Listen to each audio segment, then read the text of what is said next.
Hey. So happy week 8. Y'all, we are just progressing right on through this.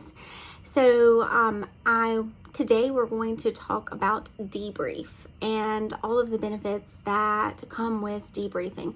So one of the most important things that you can do, and I know that you're probably accustomed to doing it after you complete your clinicals, sometimes after you do simulation labs, or you should do it every time you complete simulation labs, is a debrief.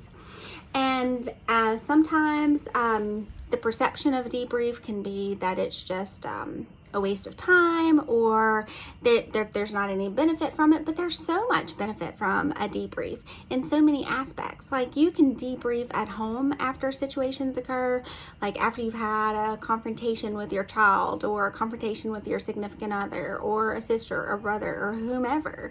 Debriefing is such a valuable tool that can help us in just every single way. So why is it important? Well, just think about it.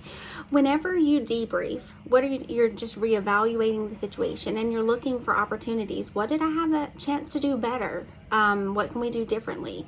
Sometimes it's, especially like we debrief after codes, after the clinical setting, and we can see what transpired during the day. And what opportunities, like what things did we do well? What did we experience that had a positive effect? And what did we experience that had not so much of a positive effect? How do we communicate with someone and we could have done it differently? And I know y'all think about it. Do any of y'all just go through, and after you've had a conversation with someone, that you rehash the conversation and you think, oh my gosh, instead of saying this, I should have said this, or instead of doing this, I should have did that. Well, that's just your own personal way of internalizing and debriefing yourself. So just think about the fact that you can do that in multiple ways, and especially when you're having the conversation with other people. It is such a valuable thing to do. So I encourage all of you to take the time to debrief. I personally, whenever I finish my days, I call my best friend, who is a nurse as well. She's actually a nursing faculty. I will call her and we'll have a conversation about everything that went on that day. We'll talk about all of the things that we experienced, and then conversations that we may have had. And I'm really self-awareness is a huge thing for me. So I'll say, okay, so I had this situation with X employee, and this was their communication to me, and my communication in response was this. And she'll say, well, what did you think about that? How did that turn out? So it's just our opportunity to talk through and asking a lot of questions of each other. Well, did it turn out the way that you wanted it to turn out? Did you accomplish the results that you were looking for? And sometimes it may be just accepting results that you may not have wanted, especially whenever you're talking about going through and debriefing on a situation that did not end well, or did not have the result that you wanted. So for example, like when we debrief with codes, sometimes the debrief has multiple things. So we establish what our opportunities were.